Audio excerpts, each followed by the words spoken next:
Terima kasih Anda masih bergabung bersama kami di Market Buzz. Sebelum kami berbincang bersama analis, ada beberapa agenda ekonomi yang menarik untuk kita cermati di Jepang, libur. Kemudian di Inggris, ada hari libur Inggris dan juga dari China ada data mengenai penanaman modal asing FDI China. Dari Hong Kong ada data mengenai tingkat pengangguran di Hong Kong di bulan Agustus. Kemudian dari emiten ada CASH akan RUPS, kemudian VRNA juga RUPS, MTK, DPS, dividen tunai. Oke, tampaknya kalau dari Eropa ini seputar pemakaman dari Ratu Elizabeth ya, yang masih terus bergulir. Kirain kamu pakai hitam-hitam mungkin tadi mau ngantri juga.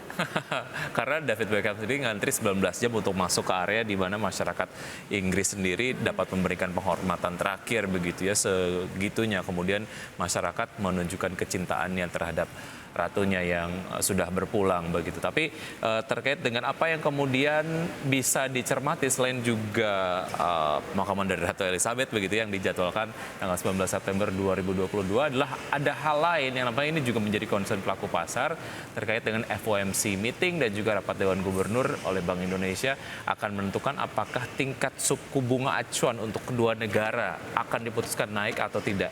Kita langsung berbincang bersama Mbak Cindy Alicia Ramadania. Beliau adalah Equity Research Analyst NH Korindo. Selamat pagi Mbak Cindy.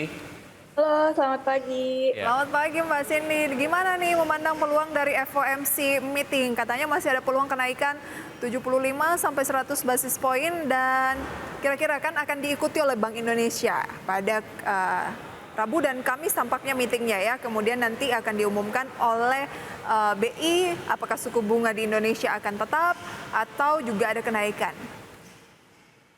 Iya, kita tahu ya kalau misalnya Bank Sentral Amerika Serikat sendiri pada Selasa hingga Rabu 20 sampai 21 September 2022 minggu ini itu akan menggelar FOMC di mana memang banyak yang menyatakan bahwa sepertinya suku bunga The Fed-nya akan naik sebesar 75 basis poin. Karena kenapa?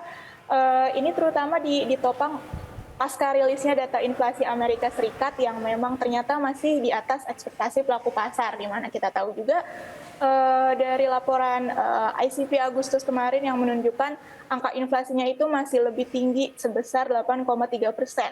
Terus juga kalau misalnya kita lihat dari inflasi intinya itu sendiri, secara mantuman memang naik dari perkiraan ekspektasi pasar juga. Terus juga sehingga hal ini mengindikasikan bahwa sepertinya The Fed masih akan agresif dan masih diperkirakan akan menaikkan suku bunga 75 basis point. Oke. Itu Dan untuk The Fed sendiri. ya, silakan dilanjutkan Mbak Cindy.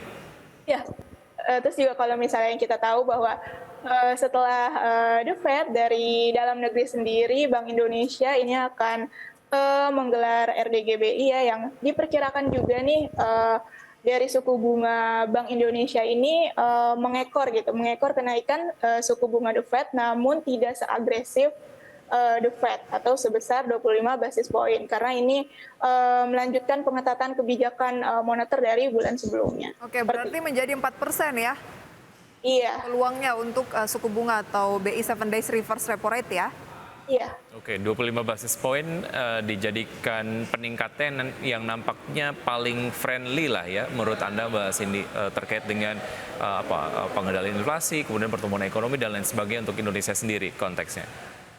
Iya betul. Jadi kalau misalnya dari Indonesia sendiri memang pastinya akan menaikkan suku bunga, namun tidak seagresif The Fed karena ada hitungan-hitungannya juga yang dilakukan oleh BI ya. Karena kalau misalnya tidak dinaikkan sendiri suku bunga dari Indonesia sendiri, karena kan memperhatikan tingkat inflasi ya, apalagi kalau misalnya kita lihat dari inflasi intinya sendiri pada Agustus 2022 itu sebenarnya secara mantuman memang terjaga, tapi masih lebih besar dari bulan sebelumnya. Terus kalau misalnya secara tahunan pun inflasi inti di Agustus ini sebesar 3,04% yang lebih tinggi dari bulan sebelumnya. Baik, dari NH Korindo memproyeksi The Fed atau Bank Sentral Amerika masih akan menaikkan maksimal 75 basis poin atau bisa saja 100 poin dan kemungkinan akan diikuti oleh Bank Indonesia maksimal 25 basis poin menjadi 4%, begitu ya?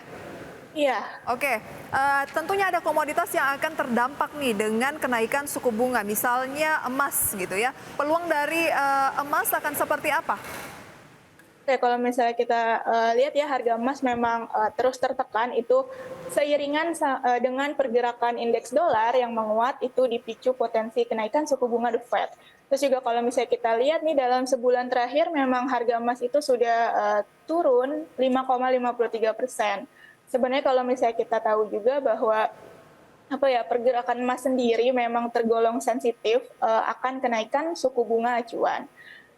Sebenarnya kalau misalnya kita lihat untuk hingga akhir tahun ini memang diperkirakan untuk emas sendiri ada sentimen negatifnya lah atau masih akan susah untuk naik. Namun kalau misalnya kita melihat untuk harga sampai akhir tahun sendiri itu mungkin bisa dilihat pergerakannya itu pada kisaran 1.700 hingga 1.800 US dollar per ounce troy gitu.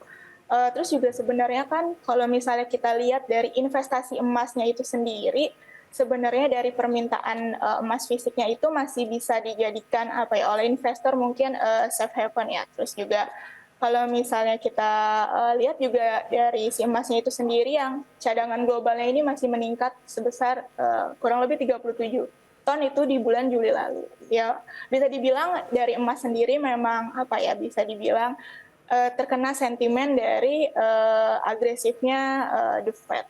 Ya, masih berkaitan dengan agresifnya peningkatan tingkat suku bunga yang dilakukan oleh The Fed sendiri ini kemudian dinilai sebagai salah satu strategi yang cukup efektif untuk mengendalikan inflasi.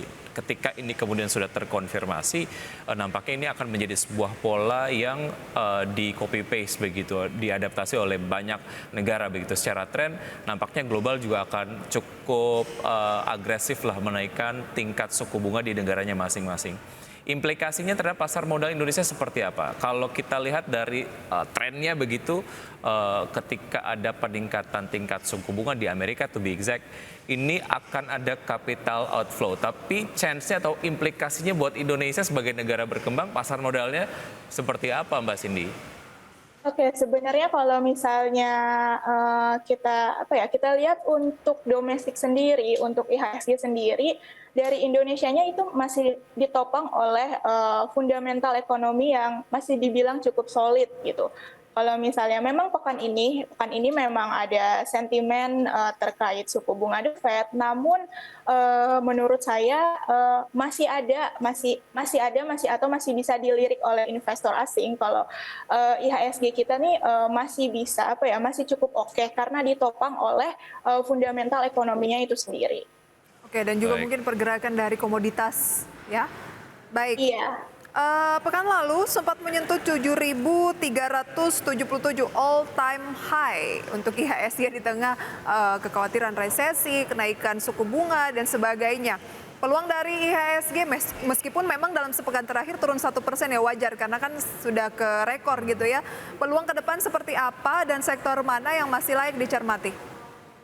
Oke, kalau misalnya kita lihat untuk IHSG sendiri memang untuk penutupan di hari Jumat kemarin itu terkoreksi 1,87% karena memang kalau misalnya kita lihat secara di bulan September itu ya kalau misalnya sebelum hari Jumat kemarin itu IHSG memang bisa dibilang masih terus mengalami penguatan hingga pada akhirnya memang ditutup cukup dalam gitu.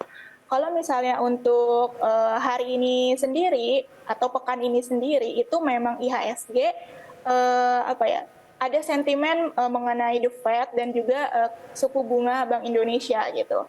Kalau dari kami sendiri NH Korindo Sekuritas kami memproyeksikan IHSG ini bergerak bearish di mana supportnya itu di 7150 hingga 7160, kemudian untuk resistannya itu ada di 7200 hingga 7250. Oke, ada potensi memang koreksi ya? Iya, betul. Baik, sama seperti beberapa bursa Asia yang rata-rata pagi hari ini merah, Wiki. Artinya itu diproyeksikan terjadi hari ini atau selama sepekan, Mbak Cindy, maaf? Ini untuk hari ini. Oke. Hari ini ya? Untuk hari ini dan selama sepekan juga IHSG mungkin bisa berada di kisaran 7.100 hingga 7.300.